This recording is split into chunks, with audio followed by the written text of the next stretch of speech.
What if everything you've ever been told about God is only part of the story? What if the greatest divine mystery is not somewhere in the sky, hidden beyond the stars, but deep within your own consciousness? Ancient philosophers, mystics, Gnostics, and spiritual seekers spoke of something they called the monad, a reality so fundamental, so absolute that words themselves struggle to describe it. It is not a god, it is not a deity, it is not a person sitting on a throne. According to ancient wisdom, the monad is the source from which all gods, all universes, all souls, and all existence emerge. And some traditions make an even more shocking claim. The monad is already within you. Today, we're exploring one of the most profound and mysterious concepts ever conceived by the human mind, the monad, the true God within you. The word monad comes from the Greek word monos, meaning one, unity, or singleness. But don't mistake simplicity for insignificance. The monad is not merely the number one. It represents absolute oneness, the ultimate source, the foundation beneath reality itself.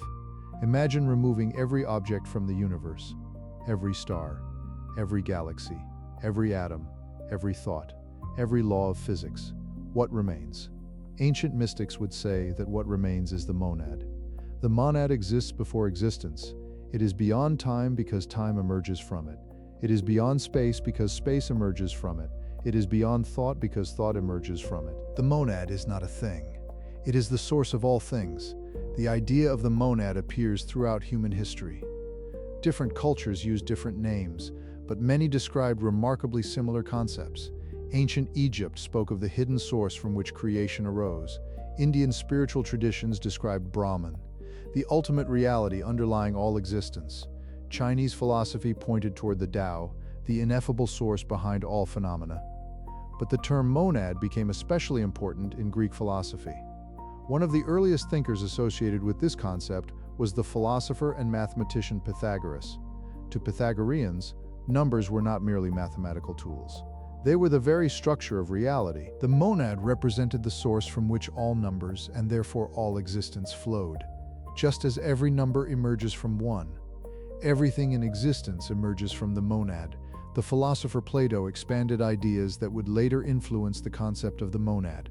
Plato believed the physical world was not ultimate reality. Instead, he argued that behind every physical object existed a perfect and eternal form. The world we see is merely a shadow, a reflection, an imperfect copy. This idea inspired later philosophers to search for the highest reality beyond all forms. Eventually, many concluded that there must be a single source from which all forms arise, a supreme unity. The monad. Perhaps no philosopher developed the concept further than Plotinus. Living in the 3rd century AD, Plotinus taught that reality flows from something he simply called the One. The One is so perfect and complete that it overflows, like a fountain endlessly producing water, like the sun endlessly radiating light. Everything in existence emerges from the One, not because the One chooses to create, but because perfection naturally radiates outward. This process became known as emanation. The universe is not separate from its source, it is an expression of it, like rays emerging from the sun. Gnosticism was a diverse spiritual movement that flourished during the first few centuries of the Common Era. Many Gnostic texts describe the monad as the ultimate divine reality, the invisible spirit, the unknowable source, the beginning before beginnings. In texts discovered at the famous Nag Hammadi library, the monad is described as beyond all categories, neither male nor female, neither light nor darkness, neither form nor formlessness. It transcends every label, every concept, every limitation. The monad simply is, and from this ultimate source emerged all spiritual realms. When most people hear the word God, they imagine a being, a personality, a cosmic ruler. The monad is something radically different. The monad is not a superhuman entity. It does not possess emotions in the way humans do. It does not resemble a person. It cannot be contained by any image or symbol. Imagine trying to draw infinity. No matter what you draw, it falls short. Likewise, any image of the monad is incomplete. The monad is beyond imagination itself. This is why many mystics insisted that true understanding comes through direct experience rather than intellectual description. If the monad is everything, then nothing can exist outside it. Think about that carefully. If the monad is the source of all existence, then every star, every planet, every living creature, and every human consciousness exists within it. This creates a profound spiritual implication. You are not separate from the monad. You emerge from it, you exist within it. Some traditions go even further. They claim the deepest part of your being is a direct expression of the monad itself, not your personality, not your ego, not your social identity, but the silent awareness behind all experience. One of the most famous Gnostic ideas is the concept of the divine spark. According to this teaching, every human contains a fragment of the original divine source, a spark of the monad. Imagine a fire. Thousands of sparks fly outward. Each spark appears separate. Yet every spark contains the essence of the original flame. Human beings are like those sparks, we appear separate. Yet our deepest nature originates from the same source. This idea transforms spirituality from external worship into inner discovery. The goal was not merely to believe, the goal was to remember. Many spiritual traditions teach that humanity has forgotten its true nature. We identify with our bodies, our possessions, our social roles, our fears, our desires. But beneath all these layers lies something deeper. Ancient mystics often compared life to a dream. A person dreaming may believe the dream is reality. Only upon awakening do they realize who they truly are. The spiritual journey, according to many traditions, is precisely this awakening, the rediscovery of the divine source within. Modern discussions often connect the monad with consciousness itself. Why? Because consciousness remains one of the greatest mysteries in science.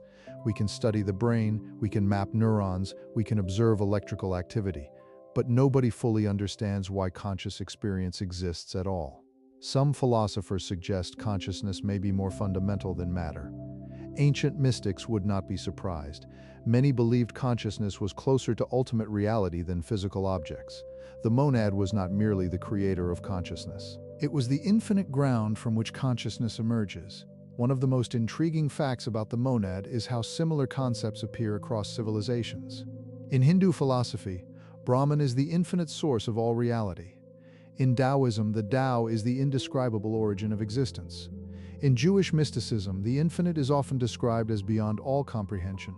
In certain forms of Christian mysticism, God is understood as an infinite ground of being, different cultures, different languages, different symbols, yet many seem to point toward the same mystery, a singular source beyond all division.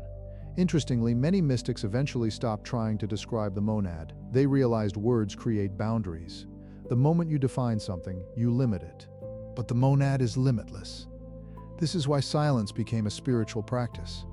Not because there was nothing to say, but because reality itself exceeded language. Many spiritual masters taught that profound truths are encountered in stillness rather than explanation. Modern life constantly pulls attention outward: notifications, news, entertainment, competition, comparison. The monad points in the opposite direction. It suggests that fulfillment is not found by accumulating more experiences. It is found by discovering the source from which experience arises, not outward expansion, but inward realization. Many people mistakenly interpret the monad as promoting ego inflation. They hear phrases like the God within and conclude that they personally are supreme beings. That misses the point entirely. The monad is not about glorifying the ego, it is about transcending it. The ego says, I am separate. The monad reveals unity. The ego seeks superiority. The monad reveals interconnectedness. The ego creates division. The monad dissolves it. Can the monad be experienced? According to countless mystics, yes, but not through ordinary thinking. Descriptions vary widely. Some report experiences of boundless unity, others describe overwhelming peace, others speak of feeling connected to all existence. These experiences appear across cultures and centuries. While interpretations differ, many describe encountering a reality that feels more fundamental than everyday awareness. Whether one views these experiences spiritually, psychologically, or philosophically remains an open question. Perhaps the greatest question raised by the monad is not what is God, but who are you? If your deepest nature originates from the source of all existence, then self-discovery becomes far more than personal development. It becomes a sacred investigation. Every moment of awareness, every act of reflection, every search for truth becomes part of a larger journey back toward the source. The monad remains one of humanity's most profound ideas, a reality beyond form, beyond religion, beyond philosophy, beyond language itself. For the Pythagoreans, it was the source of all numbers. For Plotinus, it was the One. For the Gnostics, it was the invisible spirit. For mystics across the world, it was the ultimate ground of existence. And for many seekers today, it represents a possibility that changes everything, that the divine is not distant, not hidden among the stars, not locked away in ancient temples, but present at the deepest center of consciousness itself. Whether you view the monad as God, ultimate reality, pure consciousness, or simply a profound philosophical idea, one mystery remains. If the source of the universe truly exists within you, what might happen if you learn to listen?